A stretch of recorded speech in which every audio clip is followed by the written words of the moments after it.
Period.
Happy Monday. Welcome back to another episode of the JD Sports Show live on 12 Ounce Sports. Glad you could be with me this Monday afternoon. It is finally, actually, a happy Monday for the first time in my house because yesterday the Detroit Lions, yes, the Lions, somehow pulled out a victory against the Arizona Cardinals, and the Lions have a W in or have a victory in the W column. They are now 1-2, and for the first time this year, Victory Monday in Michigan and Detroit. Good riddance to that 11-month streak of no wins. It had been almost a whole year, almost 12 months since the Lions won their last game. That is over. Yesterday afternoon, late afternoon, the Lions finally won a game beating the Arizona Cardinals 26-23. And I'm going to talk about that and a lot more. A lot on the table today. We're going to talk about the Lions. Not a whole lot today. I've been kind of, I think, probably talking about them a little bit too much. But they deserve credit. They did win. We're going to talk about the Lions game. We're going to talk about the rest of Week 3. We're going to talk about the Monday night game tonight. The Chiefs and Ravens should be a great game. Then we're going to talk quickly about the NBA Finals, the Heat and Lakers. I'm going to give you my prediction. And then we're going to look at the MLB playoffs are finally set. And of course, the first year of this expanded playoff system where eight teams from the American League and National League will make the playoffs. 16 teams for the first time ever in the playoffs. I'm going to give you a rundown and my predictions in the MLB. So a lot of predictions today. NBA Finals prediction, MLB predictions. A lot to talk about in this hour, so let's get going. All right, so as I mentioned yesterday, my Lions won. They did it. They won their first game of this crazy 2020 year. You know, the one thing that's been pretty normal about 2020 is the Lions. Like, they have made it feel more like a normal year the way they have played the first 2 weeks of the season. And yesterday was like, here we go again, right? You were just, as a Lions fan, it was like just waiting for it to happen. I was sitting there watching the game with a buddy, and I was just like waiting, like this is going to happen. Wait for this to happen, right? And then wait for this to happen. It was just crazy. It almost seemed like it just never came, right? Like that bad loss. I mean, it almost did, right? At the end of the game, Matthew Stafford slings this great bomb down the field to Marvin Hall. I don't know. Some people said he was in the end zone. I think the refs marked him at the one. It didn't matter, right? They were at the worst case scenario with under 2 minutes at the 1 yard line, going to take the lead, and it got called back for a holding penalty, and that actually ended up being the 2 minute warning. And I just laughed because I said, this is how it happens, right? We're gonna get this holding call, then we're gonna probably get not get a first down, and the Cardinals are gonna get like 50 seconds with the ball, and they're gonna go down and get a field goal. That's what it was. I've watched enough Lion games, but they did not do what we expected. They passed. They passed. In Arizona last year, very similar situation. They ran the ball and they didn't get the first down. Because of that, it ended up being a tie. If they would have just passed, I think, and gotten the first down, the game would have been over and they would have won Arizona last year. This year, they said, no, we're going to pass. They did. And guess what? They ended up winning the game. Matt Prater, the GOAT of kickers in this era, probably, Adam Vinatieri is probably the true GOAT. But right now, in my opinion, Matt Prater is the best kicker in the NFL.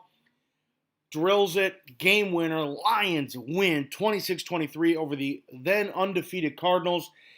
A lot of talk about in this game, really from both sides. Kind of just want to go through briefly. First of all, Kyler Murray had his worst game as a pro against the Detroit Lions, and I can't believe that. But yes, he had 3 picks. I don't think he played as bad as some people made him out to be. I don't think he played great. No doubt about it. The best of all time have bad games. But I don't think he played. I think some people were acting like, he was the reason they lost. And I don't think that's totally true. I think their defense was a little bit suspect. And that's kudos to Detroit's offense. But I think their defense was a little off. And Kyler Murray made some big plays with his legs and his arms in that game that I think kept Arizona in the game. So I don't agree that he cost them the game. But he definitely did have his worst game as a pro. He threw, as I said, 3 picks. Almost had 4. Duran Harmon, the safety, should have had his second of the game. How about the rookie, Jeff Okudah, who got blasted on social media last week for a horrendous rookie debut. He wasn't great yesterday, but he had a much better game. He had a pick. He had a couple of really nice tackles. That one against DeAndre Hopkins in the backfield on the screen was a great instinct play by Okudah. He has had to go against 2 of the best receivers in the league in his first 2 games. Devontae Adams last week and DeAndre Hopkins this week. And that's a lot. Even if you're a top 5 pick, you're asking an awful lot for your rookie cornerback to go against 2 of the top receivers in the league. And I'm not saying he's played great, but I think he played a lot better this week. And look, again, when you're just kind of throwing a guy in a fire, and he doesn't have any help. Look, Okudah, the problem is Justin Coleman's on IR and Desmond Trufant's out. So he's basically the number 1 cornerback, and that's why he's shadowing Hopkins and Devontae Adams. I think if he had Trufant and Justin Coleman around him, I think his play would look a lot better. But he's been kind of thrown into the fire, having to face these top receivers. Hopefully, Desmond Trufant could come back this week, or if not, probably because the Lions will play the Saints this coming week, and then they will have a bye. So hopefully, if he doesn't come back for the Saints, he comes back after the bye. Because Okudah, you can't keep asking the rookie to face the top receiver week in and week out and not expect him to get, burnt a little bit on sometimes because he's a rookie. He's going to make those mistakes. But anyways, the Lions, it's crazy. They didn't have a takeaway all year long. They had 3 yesterday. Again, almost had 4. I don't think that, I don't even think their defense played that great, to be honest with you. I think Kyler Murray just didn't play that great. Again, as always, I always shout out the Pride of Detroit podcast guys who I was listening to last night again. They made a great point. It kind of felt like the Lions almost caught Arizona on a bad day because realistically, the Lions, I don't even think really played that great themselves. Defensively, they were getting gashed. They were, they made it work because they were opportunistic in getting those picks when it was needed. And of course, at the very end there, they got the Cardinals to punt, which then ended up being the Lions' game-winning drive. They came through when they needed to, But, again, I don't think they played great by any means. I mean, they were getting burnt pretty much. And again, like those guys said, it kind of felt like they just caught Arizona at the right time, like playing the Cardinals on their worst game. And it did kind of feel like this was kind of a trap game for Arizona. They played a really good San Francisco game, or San Francisco team week 2, which at the time was a healthy San Francisco team. So, they had Jimmy G and Mostert and Nick Bosa and Thomas. So they were a fully squatted San Francisco team that they beat. And then they beat a Washington football team, which I want to add, I don't think is nearly as bad as some people are. I know that they've only won one game, but they've been pretty good in all 3 of their games so far. I think Dwayne Haskins has looked better. I think Ron Rivera is a really great head coach. So they had to play them week 2, and this kind of felt like a trap game, right? Like they were probably hearing all week about. I'm sure nobody probably picked the Lions to beat the Cardinals in Arizona. And they were probably hearing about that all week, and they probably were like, well, this should be an easy game. And it kind of was a trap game for Arizona, and ended up being good for Detroit because they won. And that's huge because, I've said it before, I thought if they went into the bye 0-4, Matt Patricia probably would have been fired. He might have saved a job for a little bit. Problem is that doesn't save his job totally. I mean, I said at the beginning of the year, and I've said it a couple times on this show, they have to be in a playoff competitive run, in my opinion, for Matt Patricia to keep his job. If they are not in a playoff race at the last game of the season, last couple of games of the season, he should keep his job. Anything other than that should be in termination, because that's what they did with Jim Caldwell, and he went 9-7. So if we're having that as a standard, then year 3 here, Matt Patricia should be in that same scenario. The Lions will go back home, and they'll face the New Orleans Saints, who were beat by the Packers last night. We'll get to the Week 3 wrap-up here in a second. And the Saints, I guess kind of quickly, kind of quickly going on that game, the Saints looked more, I think, better. They looked better last night offensively. I still think Drew Brees has just, it seems like his, I don't know, just has like taken a huge step back, it feels. But Alvin Kamara is, I think, I would argue, is right there with Christian McCaffrey for the best running back in the entire NFL. And he's a difference maker. If they don't have Alvin Kamara in New Orleans, they may not have a game that they've won this year. I mean, truly, he has been that big. If it wasn't for him last night, they wouldn't even been in the game. So, I think Detroit is in trouble because, Alvin Kamara and the running game is still really good, and Drew Brees can do enough. But it'll be interesting. Look, I said this last night to a friend. I think if Detroit can find a way to go into that bye week 2-2, so if they beat New Orleans and they go into the bye 2-2, suddenly the year has some bit of promise. I'm not going to sit here and say if they go 2-2, I feel like they're right back in the Super Bowl hunt, because that's just dumb to say. But I can sit here and I can truly say I feel like if they can go into that bye 2-2, then they have a chance at least to get back into a playoff mode kind of a feel. And I think that's important. And I feel like, going to a bye 1-3 versus 2-2, right? That's a huge difference. So, to me, I feel like they can win that game against New Orleans this coming week. They put themselves back in a chance, at least, for some sort of a playoff push. If not, then Matt Patricia is going to be really going to have a rough bye week if they're 1-3. That's all I got to say. Look, it's as simple as this, and I shouldn't say it's as simple as this, but you stop Alvin Kamara and you make Drew Brees beat you. That's odd to say, but it feels like you have to make Drew Brees and his arm beat you. Do not let Alvin Kamara beat you.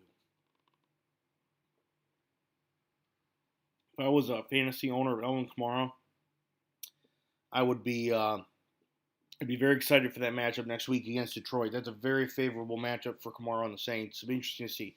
All right, let's go through the Week 3. Lions won. We'll get to that. Thursday night game, Dolphins beat the Jaguars 31-13.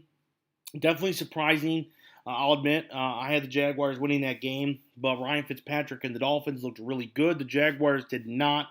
Gardner Minshew looked lost. And the Jaguars defense was getting gashed by Fitzmagic all night. And the Dolphins beat the Jaguars 31-13. They win their first game of the year. By the way, uh, I don't know when Tua is going to start, but I like Brian Flores. I think he's a really good coach. I just think they, need to be patient, and I think they need to build around him. I mean, look, the guy has nothing. He has Ryan Fitzpatrick as his quarterback, and they've had a chance to win the first 3 games of the season, including against the Patriots. So, that's something that I would be, as a Dolphin fan, I'm sure that's kind of being, oh, well, we could have. At least we were in it, right? I'm sure they don't care to hear that, but, still. The 49ers without Jimmy G and crew swamped the Giants without Saquon Barkley 36-9. Nick Mullins had a really good game in the San Francisco 49er defense, even without without Nick Bosa and Solomon Thomas and Richard Sherman. Still played really well. I don't know. Maybe it's just me, but you start in it. I think it's a little unfair because of what he has around him, but it is starting to feel like Daniel Jones maybe isn't the future in New York. Again, I don't want to say that quite yet because, look, he's missing his top offensive playmaker. He has no offensive line, and his wide receivers have been hurt. Golden Tate and Sterling Shepard have both been hurt through this year. I would wish I could just watch a game where he had his full complementary of weapons, and maybe, he needs an offensive line. But so far, it's been kind of meh since the Danny Dime, since those 3 or 4 weeks that he was getting that Danny Dime nickname. It's been kind of meh. And New York, with both the Jets and the Giants, New York might need to go find a team. Hey, the Browns, for the first time since 2014, they are over 500. They beat the Washington football team, who, as I mentioned, has been in all 3 games. They were in this game right to the end. The score was a little bit lopsided. The Browns won 34-20, but they scored late, so it kind of was a lot. It was a lot closer game than that. In fact, Washington had the lead late in that game at one point as well. But the Browns are 2-1, and they are over 500 for the first time since 2014, which is pretty crazy to think that they have not even been like 2-1 even once in that time period. Like, even the Lions have done that. It's hard to believe, but hey, Cleveland, celebrate. You're 2-1, and you beat the Washington football team 34-20. Nick Chubb is, I think, one of the most underrated backs in all the NFL. I think he's a really, really good running back. I think sometimes he gets lost because he's in Cleveland. But again, like I talked about last week on the show, you put guys in different scenarios. I think if Nick Chubb's on a New England, for instance, oh my goodness, he would be, I bet, one of the most talked backs in the league. But anyways, he's still a great back. Our first tie of the year. Yes, an NFL tie, a yearly tradition. The Bengals and the Eagles tied 23-23. Once again, I said last week on my show I thought Joe Burrow is a star in the making, and he looked really good again. I mean, T. Higgins, by the way, who is their rookie wide receiver, had a couple of touchdown catches, and Burrow looked really good against the Eagles. In Philadelphia, by the way, they both had chances to win the games. They both had multiple possessions in overtime, but neither were able to capitalize. A tie. And I'm sure Eagles Nation is, boy, you want to talk about what do you do. Look, I think it was a very weird game for Carson Wentz, right? I mean, I watched a lot of that game because, one drive, or maybe not even a drive, but maybe like 2 or 3 drives, you're like, okay, this guy, there's no way he can, be the future. And then he'd go out there and have a couple of drives where you go, okay, that's the MVP looking card. So it's been weird. Again, that was the first Eagle game I really watched. I really did watch a lot of that game. I was very intrigued to watch that because of Joe Burrow and stuff. But man, it was just like it was so weird. I don't know. It's just maybe somebody who's watched every minute of the Eagles game would comment more. But to me, from what I saw in that game, again, sometimes it looked like Carson Wentz was the Carson Wentz that could have won MVP in 2018. Or 2017, excuse me, and then the next drive he looked like a guy that should probably get benched. I don't know. It was weird. Late in that game, one of the throws I think about, he had a guy going wide open down the sideline that would have scored the game-winning touchdown, and he overthrew it by 10 yards. And man, I don't know. I don't know if it's something in his head, maybe something mentally. He does now. Look, to be fair to Carson Wentz, he is missing 2 starting offensive linemen at the start of the year. He has already lost Jalen Reagor, their top wide receiver, to injury. Deshaun Jackson has been hit and miss. He just doesn't have a lot around him. Dallas Goedert has been out with injury. Zach Ertz is really the only reliable weapon he's had, and he has had no offensive line, but still, he's been kind of up and down. The Patriots were the first team to beat the Las Vegas Raiders, 36-20. Cam Newton has looked really good as a Patriot. Again, how in the world did Cam Newton fall to the Patriots, and why did it take so long for teams to get Cam Newton? I have no idea. There's a lot of teams that should have picked up Cam Newton that didn't. But he is, him and the Patriots are going to probably be in the postseason. A lot of teams are going to regret not picking him up. But the Patriots look good, 36-20 over the Raiders. The Bears, oh my goodness, Atlanta. For the second week in a row, the Atlanta Falcons blew a double-digit lead late this week to the Bears. They fall to Chicago 30-26. Falcons had a chance. They were driving. They were right at midfield, and to go down and maybe at least have a chance at a touchdown.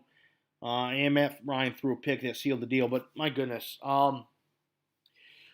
it has got to be so frustrating for Atlanta fans to just continuously see this every week. Dan Quinn, by the way, for those who maybe don't remember, who is the head coach for Atlanta, was the defensive coordinator for those years when the Seahawks were the best defense in the NFL. He was their defensive coordinator when they won the Super Bowl against Denver.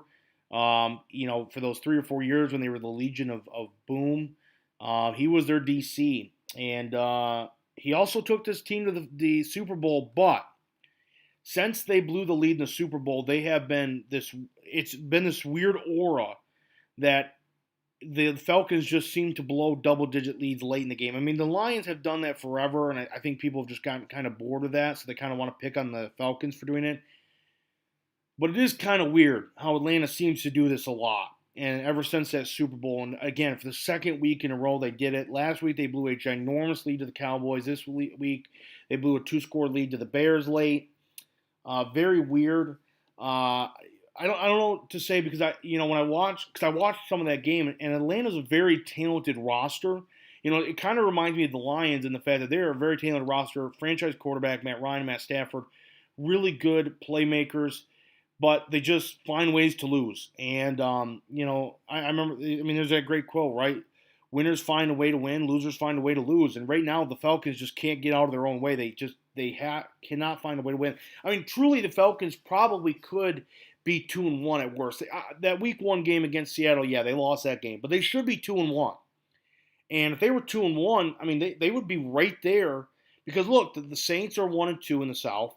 The Buccaneers are 2-1, and the Carolina Panthers are 1-2. They would have been tied for first in the South, but now they're 0-3. And look, I think the Buccaneers are going to probably win that division.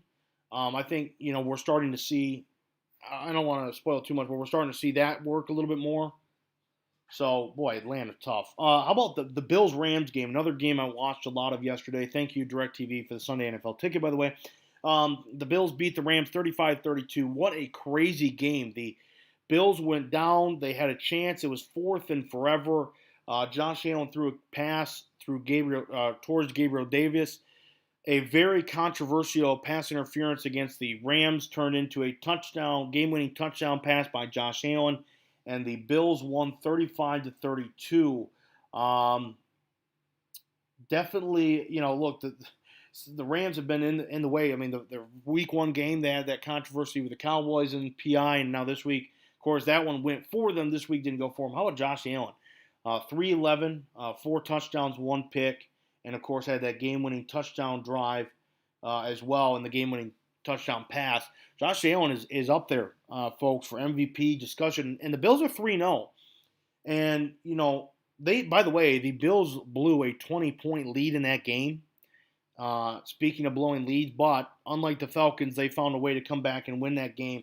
The Rams are good too. Look, the Rams are okay. They should, they should be okay. They're 2-1. They're probably happy. Speaking of the Cardinals and the Rams were probably very big fans of the Detroit Lions because thanks to the Lions, the Rams are still tied for second in the West since they are 2-1 with the Cardinals. And who knows? The 49ers are 2-1. That's a great division out in NFC West. They're still in. Steelers came back and beat the Texans 28-21. Oh my goodness. I think Houston has got to be the most surprising 0-3 team. I mean, look, when they looked at their schedule, they had to go, who hates us? Because they had to go start in Kansas City on opening night, had to have Baltimore at home, and now had to go to Pittsburgh. I mean, you want to talk about the hardest first 3-game schedule. Nobody had it harder than the Texans, and they didn't win a single one. They were in it. They were in it for the two of them. They had a chance in Kansas City and had a chance against Pittsburgh. They were pretty much blown out by Baltimore. But, Deshaun Watson didn't play bad. I think Deshaun Watson has done about as everything he can. I think, as I've said before, he has no help around him. He has a terrible head coach in Bill O'Brien, who, look, I like the Texans and I like Deshaun Watson a lot, but I'm almost rooting for them to lose so that they finally get rid of Bill O'Brien and help out Deshaun Watson a little bit because he needs that help around him. For some reason, they traded DeAndre Hopkins, who's done what he has always done, but just doing it in Arizona now, being a top receiver in the league. I don't know. But Pittsburgh, they're 3-0, and the return of Big Ben has gone well for Pittsburgh. They are going to be right there with the Ravens in the AFC North. Those the two times they play, when the Steelers and the Ravens play each other, because they will play each other twice, those could be the games that decide the division because these two teams are going to be right there at the end. How about the Vikings? Man, another team that blew a big lead. Minnesota, they lost 31-30. And, the Vikings, look, not trying to pick on the Lions or Bears any more than I already do, but if you would have said through 3 weeks which NFC North team was going to be 0-3, most people probably would have said Chicago or Detroit. But no, it is the Minnesota Vikings. They are 0-3. By the way, the Titans, they have scathed their teeth, but they are 3-0. The difference between Minnesota and Tennessee finds a way to win. Minnesota finds a way to lose. Winners win, losers lose. That is the difference between a Tennessee team and a Minnesota team. Tennessee has been in these super close games, but they have won them all. Minnesota has lost them all. Kirk Cousins was not bad, 251 yards, 3 touchdowns, but he did have a couple of picks.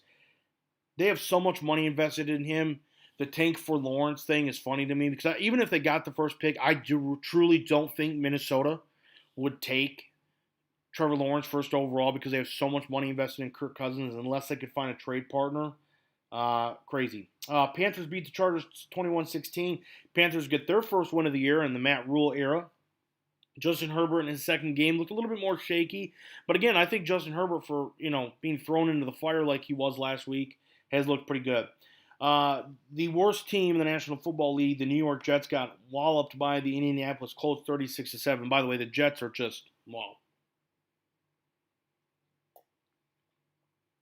You want to talk about, the Jets, I legitimately think the New York Jets have a chance to be the third team in history to go 0-16. They are bad. Now, and I'm not taking anything away from the Colts, because the Colts, I think, are a decent team.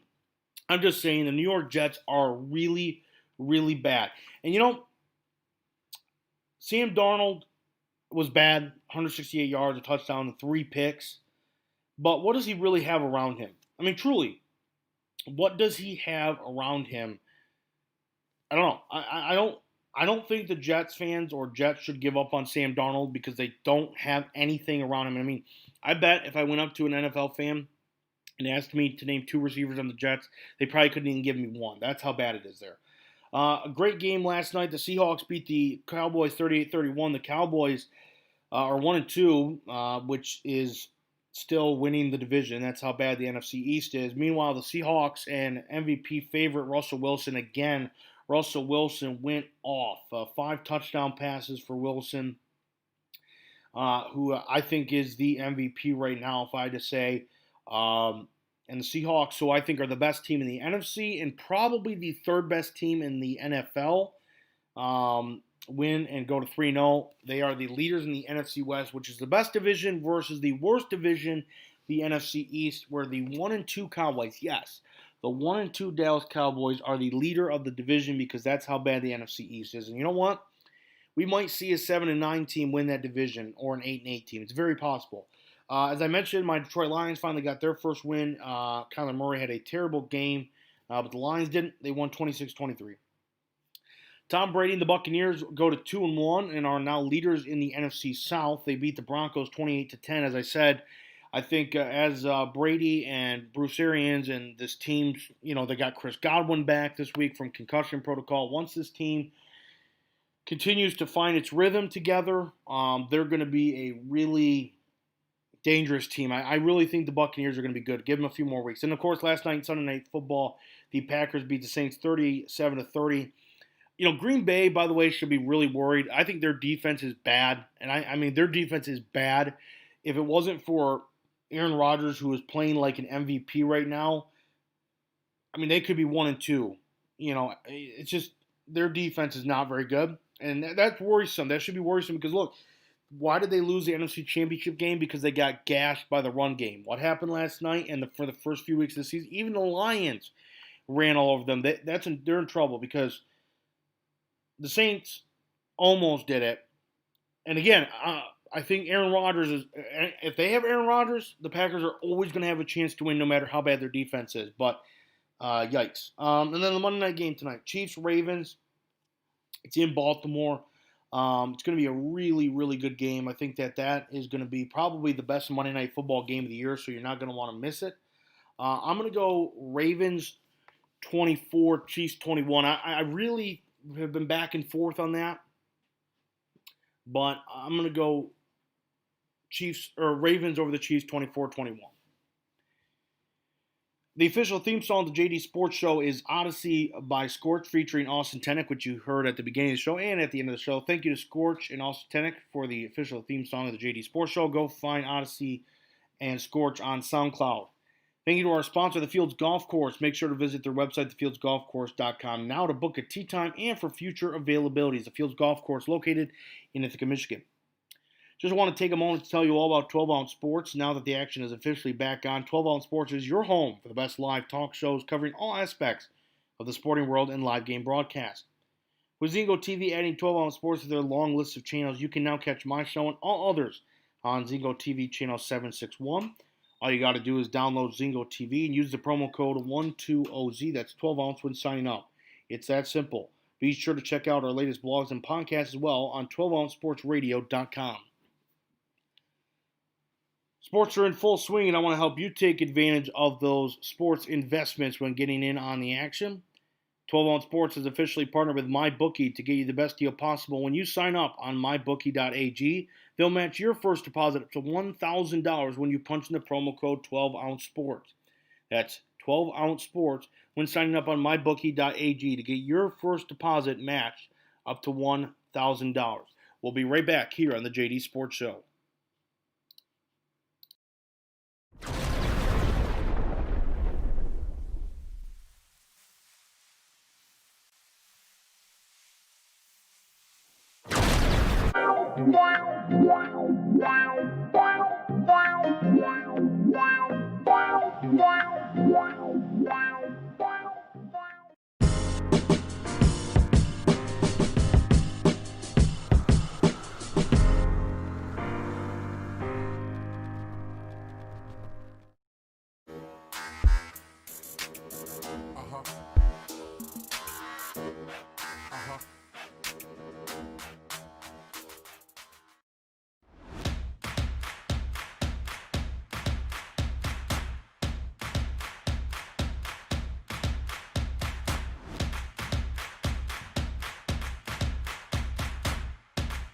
Drinkade, ready for distribution worldwide.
All right, and welcome back to the JD Sports Show here on 12 on Sports. Thank you for listening and watching, whether it be on Facebook, Twitter, Zingo TV, or on 12onsportsradio.com. Thank you for listening in today and always on the JD Sports Show. Make sure to like my page on Facebook, JD Sports Show, and to follow my Twitter at the JD Show on Twitter.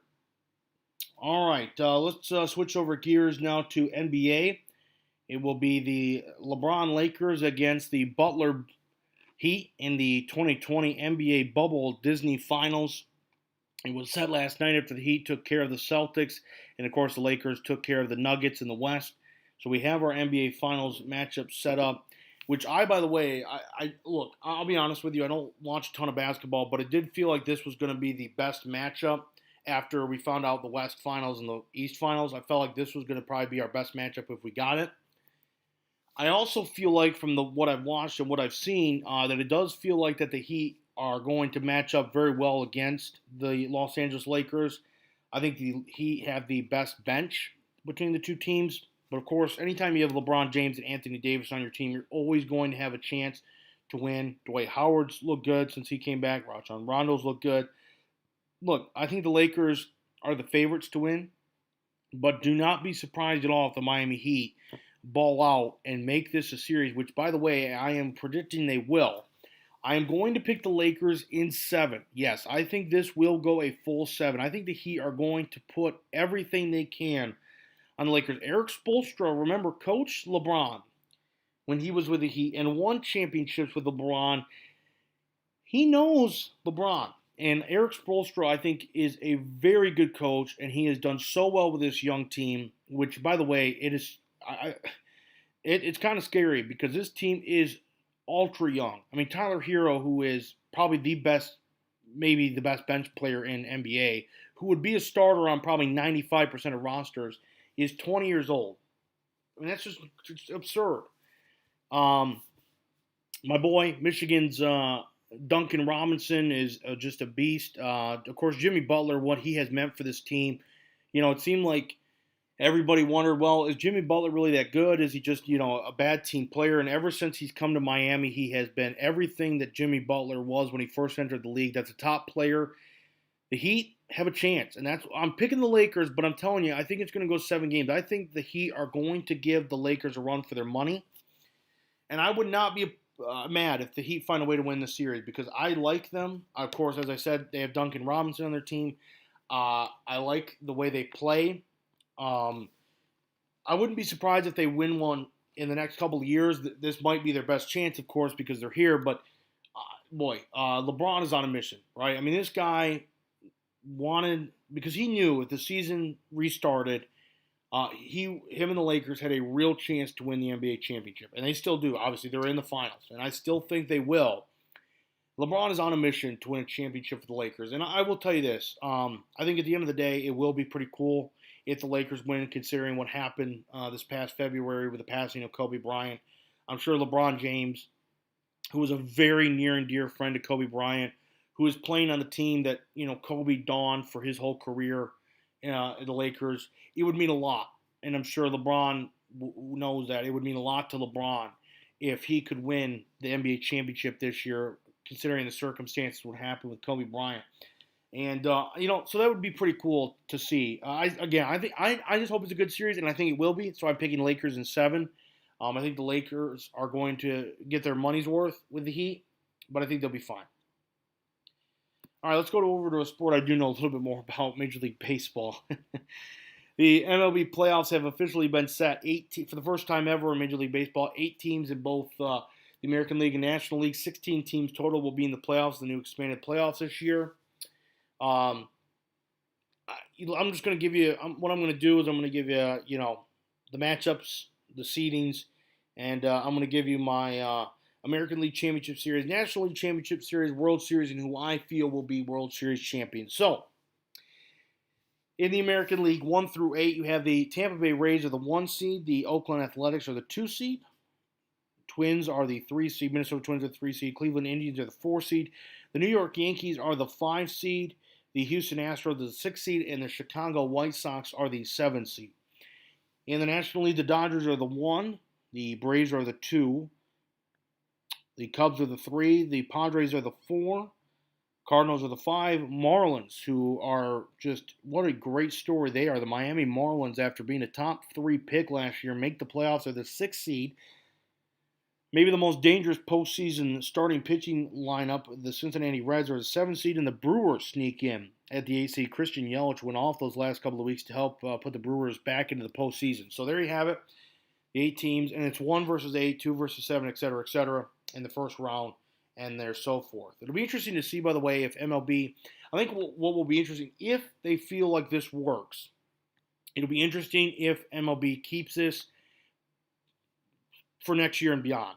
I'm not a huge fan of 16 teams making it because I feel like that's a lot. I mean, that's more than half of the teams making the postseason. But I don't want to judge it until it happens. If I feel like I got more entertainment out of it and I feel like it works, I'll be all for it. So I want to hold judgment until after. And again, I think MLB will. I'm curious if this is, no matter what happens, is a one-time thing, or if they're like me and kind of gonna want to see it first and then kind of judge there. I think the American League is a lot harder to dictate than the National League. I mean, look, the New York Yankees were favorites, right? But they're the 5 seed. The Yankees did not play that well this year. And really, to be honest with you, Garrett Cole, who they brought in to be their ace, has been hit and miss. He gives up home runs. And that worries me. I'll be honest with you. I think the Yankees are not the clear-cut favorite. I think the American League is wide open. I do. I really believe the American League is wide open. So I might surprise some people, but I'm going to go with the Tampa Bay Rays and the Minnesota Twins to make the American League Championship Series. So the 1 and the 3 seed. The Rays will most likely, they're going to play the Blue Jays, and then they most likely will play the Yankees. Well, nobody has played the New York Yankees better than the Tampa Bay Rays. And that's because the Rays have pitching that can help defect the Yankee offense that has been so hit or miss. Now, the thing for the Yankees is if they get the offense that they think they should be getting, they can beat any team. But the problem is they haven't been getting that, whether it's been because of health reasons or guys just not doing what they should do. So I'm going to go Tampa Bay and Minnesota, who I think, by the way, I think the Twins are very interesting. I wanted to go Athletics. I know, 1 and 2. But, man, something about those Twins, the way they can win games, whether it be pitching or offense. I mean, they have a little bit of both. Their pitching is a little worrisome, especially starting pitching. But I like their offense a lot. And so I'm going to go Twins, Rays in the American League Championship Series. For those of you who don't know what the American League Championship Series is, that's the semifinal. So they're one of the last 4 teams. In the National League, it is a lot more clear. I mean, the Dodgers are going to be one of the teams. I will say the second round, the division series will probably be, the quarterfinals will probably be the Padres and Dodgers, which is going to be a super fun series. But the Dodgers have beaten them for the most part this year. They won the season series between the 2 teams. And LA has a lot more. I have a lot more faith in what Los Angeles brings to the table with the experience and the pitching than the Padres. But I will say the Padres are going to make that series very interesting. I wish somehow, some way we could have gotten a Padres-Dodgers National League Championship Series. It's not possible, but I think that's going to be probably one of the better series if we get it. The team they're going to face, that gets a little bit trickier. Atlanta, even though they are the 2 seed and their offense is really good, like if they just had any bit of starting pitching, I would pick them to maybe even win the World Series. That's how much I like their offense. But they have no starting pitching, and that worries me because in the you can get away with that a little bit in the regular season, but man, when you're in the postseason, you need at least one horse that you can rely on. I mean, you look at the World Series teams forever, they've always had that one guy or maybe those two guys at the top of that rotation where you knew you were going to you had a good chance to win that day. Atlanta does not have that, and it's a shame because I think if Mike Soroka, who had a terrible injury earlier in the year, who tore his Achilles, who was going to be their ace, I think if they have Mike Soroka still, a healthy Mike Soroka, I think that would be a difference maker for me. But I like Chicago more. I like the Cubs a lot. First of all, this team is still filled with a lot of those guys that won the 2016 World Series. They're having a lot of fun. I like their pitching more. I think Kyle Hendricks and John Lester are a way better combination than anything Atlanta's going to throw out. And to be honest with you, I'm going to be straight up with you. I would not even be surprised if Atlanta gets out of the first round because they have the toughest first round matchup facing the Reds, who will have Trevor Bauer, who will probably win the Cy Young in the National League, Luis Castillo, and Sonny Gray. That is the best 1-2-3 starting lineup or starting pitching rotation that any team has in this postseason. So I would not be totally stunned if Atlanta doesn't even get out of the first round. But I do think the Cubs, whether they face Atlanta or they face Cincinnati in the second round, I think we'll still get to the National League Championship Series to face the Dodgers. But I'll tell you what, those Reds, they could shock everybody and get to the NLCS. And I don't think I'd be totally surprised by that because the pitching that they have, and look, they don't have just really great pitching. They have a really solid offense. They were a very streaky offense throughout the year, and that's because they consist of a lot of like power hitters, Castellanos, Jesse Winker, Joey Votto. They have some bomber, Eugenio Suarez. They consist of a lot of bombers on their team, which will then in turn, if you have home run hitters, turn into streaky offenses. But with the pitching that they have, you can be a little streaky. So I want to pick the Reds, but I don't know. I can't. I'm going to pick Dodgers and Cubs in the NLCS. So 1-3, 1-3 in both. Rays, Twins in the AL, Dodgers, Cubs in the NL. 1 versus 3, 1 versus 3. But again, the Cincinnati Reds. If somebody was asking me, what's your dark horse team that could make a really good run? 100% the Cincinnati Reds in the National League. And ironically, I think the 7th seed on the American League would be my answer over there, the Chicago White Sox. I think both of those teams, if you're going to kind of pick an outside dark horse team, the White Sox and the Reds, it could be long shots. And I'd be curious. I should have looked I'm not sure if they're out yet, Vegas's odds are for the Reds, but it might be worth putting a little bit of money down on the Reds because they could, and I'm sure they're probably somewhat long shots being a 7 seed. But boy, they could make an interesting run. So I have the Rays and Twins in the AL, Dodgers, Cubs. I'm going to go Dodgers in the NL. I picked the Dodgers to make the World Series before the year started in my prediction show before the year. I'm sticking with it. I still think they're the best team in the National League, not just because they were the 1 seed, but I truly do feel like they are the best team in the National League. And I really want to go with the Twins. I really do. Something tells me the Minnesota Twins are just that kind of gritty team that's going to keep the Rays up at night. But believe it or not, I think the Tampa Bay Rays are going to get back to the World Series. I'm going Tampa Bay Rays because of their pitching. I love their pitching, and the LA Dodgers in the National League. So I got Rays and Dodgers in the World Series, and I'm sticking with it. I picked the Dodgers to win the World Series before the year started. I stand with that. I'm going Dodgers over Tampa Bay Rays in 6 games to win the World Series. There you have it. Put your bets in now on my bookie now.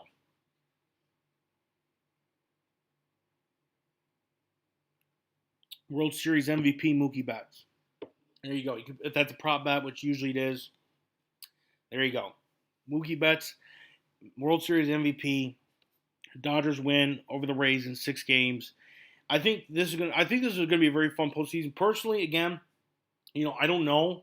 I mean, I'm not a huge fan of the 16 teams, but when I look at this bracket and I look at it, it's exciting to think that there's real positive. Again, it's a real possibility that the Reds, who in a normal circumstances would not have made the playoffs, make the playoffs because of the expanded playoffs and might make a run to the World Series. And that's kind of the interesting thing about, and I think the reason I do like the expanded playoffs is because a team like the Reds and the White Sox, who would not have made the playoffs if it was a regular year, are two teams that could make a viable run to the World Series.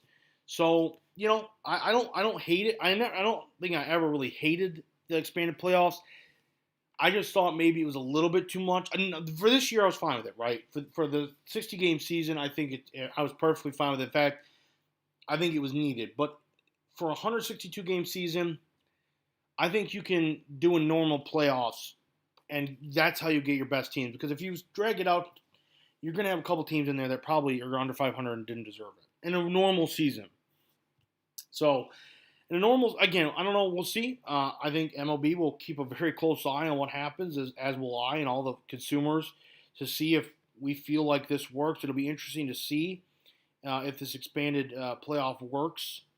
I don't know. It'll be interesting. I'd like your thoughts. In fact, what I'm going to do is if you're on my Twitter page, I'm going to make a couple of polls after the show today about the NBA Finals. Couple of predictions. Who do you think will win the NBA championship, and who do you think will win the World Series? So head over to my Twitter page and follow me on Twitter.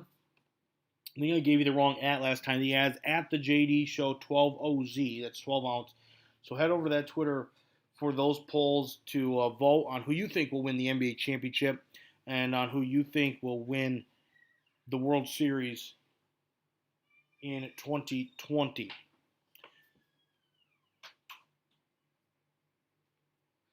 All right, let's wrap up the thoughts here on this Monday. Again, great to see the Lions finally getting the win column. It was a back and forth game. The Lions looked like they were going to lion themselves with that holding penalty after the great pass from Stafford to Marvin Hall to get him at the 1-yard line, but thankfully they did not. They found a way and a will to win that game, which was so important for them. Regardless of how they won that game, sometimes you just got to win a game like that, and it sometimes can leap you forward. Maybe that will do that for this team. Of course, they have a very tough assignment. Look, I said the Texans had a very rough go. I mean, so do the Lions. I mean, they've had to face the Bears, who are 3-0, the Packers, who are 3-0, the Saints or the Cardinals, who were 2-0, and the Saints. It's a pretty tough 4-game start to the season. And yes, the Saints are 1-2, but they could be 2-1 realistically. I mean, they really could be. The only game I would say they didn't really have a chance is Las Vegas, but they could have beaten the Packers yesterday. They absolutely could have. So, that's a tough 4-game assignment for the Lions right off the bat. So, we'll see what happens for Detroit the rest of the way. Hopefully, like I said, if they can go into the bye week and beat the Saints and go into the bye week 2-2, you start to maybe believe that this team has at least a shot at making a postseason run. But I don't think there's any doubt, at least in my mind, if they go into the bye week 1-3, you can pretty much, that's going to be a very tough stretch to come out of the bye week and pretty much have to, realistically probably have to go 10-6 to make playoffs, maybe 9-7. So, you have to win. You can only lose 3 or 4 more games the rest of the way. That's a tough notion to do versus 2-2, and you have a little bit more wiggle room if that's what they go into the bye with. So, my opinion, going to be interesting. I want to thank everybody for listening to today's show. Again, thank you whether you're listening on Facebook, Twitter, Zingo TV, it's 12ouncesportsradio.com. Wherever you listen, thank you for listening. Thank you for always tuning in at the JD Sports Show. Again, like my page on Facebook. Follow me over on Twitter for polls and stuff like that, and keep updated on the show. Thank you again for listening, everybody out there today, and we will see you again next Monday. Thanks you again for listening to the JD Sports Show on 12 Ounce Sports.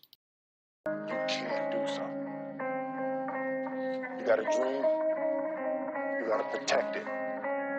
People can't do something themselves. They want to tell you you can't do it. You want something, go get it. Period.